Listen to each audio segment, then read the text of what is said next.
UK में foreign workers के लिए वर्क वीज़ा मिलना अब पहले जैसा आसान नहीं रह गया है। पिछले कुछ सालों में जिस तेज़ी से इंडियंस और दूसरे देशों के प्रोफेशनल्स यूके जा रहे थे, अब उसी सिस्टम में बड़े बदलाव दिखाई दे रहे हैं। यूके गवर्नमेंट के नए इमिग्रेशन रिफॉर्म्स के बाद वर्क वीज़ाज की संख्या आधी हो चुकी है। कई जॉब कैटेगरीज को ओवरसीज रिक्रूटमेंट लिस्ट से हटा दिया गया है। सैलरी रूल्स सख्त किए गए हैं और एलिजिबिलिटी क्राइटेरिया भी पहले से ज़्यादा टफ हो गए हैं। तो आज इस वीडियो में हम समझेंगे कि यूके ने आखिर कौन कौन से चेंजेस किए हैं, इनका असर इंडियंस पर कैसे पड़ सकता है, गवर्नमेंट का ऑफिशियल स्टैंड क्या है, स्किल्ड वर्कर्स और हेल्थ केयर सेक्टर पर इसका सबसे ज़्यादा असर क्यों दिख रहा है और ऐसे समय में एप्लीकेंट्स को किन बातों का खास ध्यान रखना चाहिए। तो चलिए फिर जल्दी से वीडियो को शुरू करते हैं। हाय, मेरा नाम है वर्षा दुबे और आप मुझे देख रहे हैं एनबीटी टेक एड पर।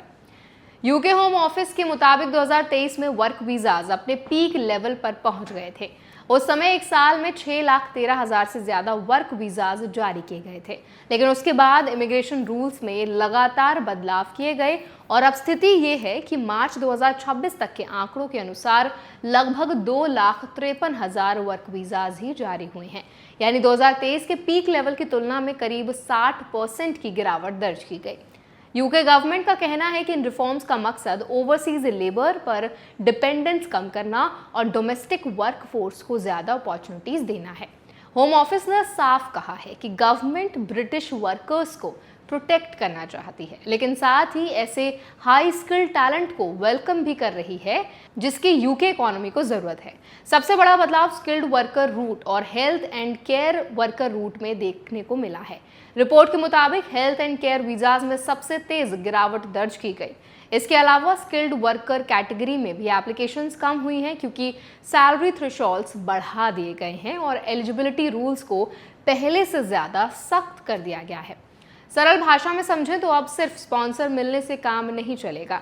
कंपनीज पर भी ज़्यादा स्क्रूटिनी बढ़ाई गई है, एम्प्लॉयज़ की जांच पहले से ज़्यादा की जा रही है और हायरिंग प्रोसेस पर निगरानी बढ़ाई गई है। इसका सीधा असर उन एप्लीकेंट्स पर पड़ सकता है जो ऐसे सेक्टर्स में अप्लाई कर रहे हैं जहां ओवरसीज हायरिंग पहले ज़्यादा होती थी। एक और बड़ा बदलाव यह है कि 100 से ज़्यादा ऑक्यूपेशंस को ओवरसीज रिक्रूटमेंट पाथवे से हटा दिया गया है। इसका मतलब ये है कि कई ऐसे जॉब रोल्स जिनमें पहले फॉरेन वर्कर्स को रिक्रूट किया जा सकता था, अब वहां रिस्ट्रिक्शंस लागू हो चुकी हैं। इसीलिए एप्लीकेंट्स के लिए सिर्फ जॉब ऑफर हासिल करना ही नहीं बल्कि ये भी देखना ज़रूरी हो गया है कि उनकी ऑक्यूपेशन अभी भी एलिजिबल लिस्ट में शामिल है या नहीं। यूके गवर्नमेंट ने इमिग्रेशन वाइट पेपर के जरिए कई एडिशनल रेस्ट्रिक्शंस भी लागू की थी जिन्हें जुलाई 2025 से इम्प्लीमेंट किया गया।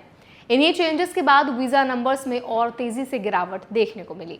गवर्नमेंट का फोकस अब इस बात पर है कि एम्प्लॉयर्स पहले यूके वर्कफोर्स में इन्वेस्ट करें और डोमेस्टिक हायरिंग को बढ़ावा दें।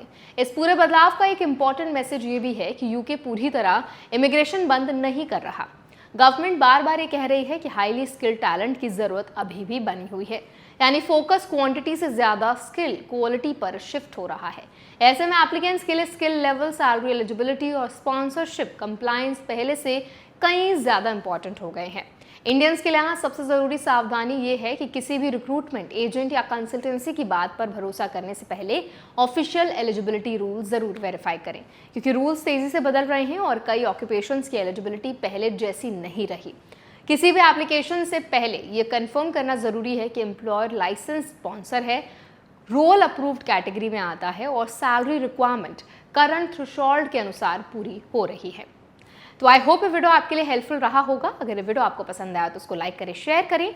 ऐसे और वीडियोस के लिए, अपडेट्स के लिए हमारे चैनल एनबीटी टेक एड को भी जरूर सब्सक्राइब करें।